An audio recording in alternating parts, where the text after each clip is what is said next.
انا انسان لا يؤمن بالصدف تماما.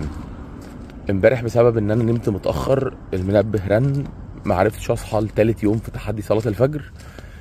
بس بعد ما انا ميعاد المنبه بحوالي 10 دقايق الثلاث قطط اللي عندي في البيت دخلوا وصحوني ولحقت الصلاه ولسه خارج. من ضمن المميزات بقى ان انت بيبقى عندك وقت تصحى تعمل فطار مختلف عن اللي انت بتفطره كل يوم. فانا قلت نعمل فطار الابطال كده، ونعمل بقى شويه قهوه بالموكا بوت تقيله عشان الواحد يفوق على شويه النوم الصغيرين اللي نامهم. والجميل كمان انك ممكن تروح البنك تخلص ورقك وتوصل قبل حتى ما البنك يفتح.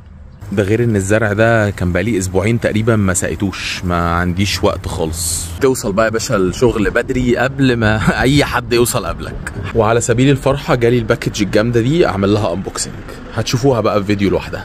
نخش بقى ناخد تمرين النهارده متاخر شويه.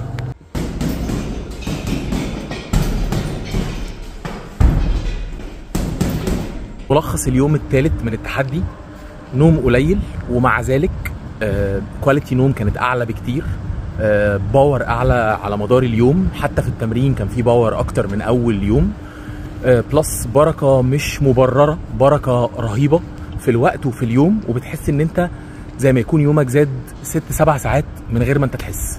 استنوني في اليوم الرابع ونشوف هيمشي ازاي.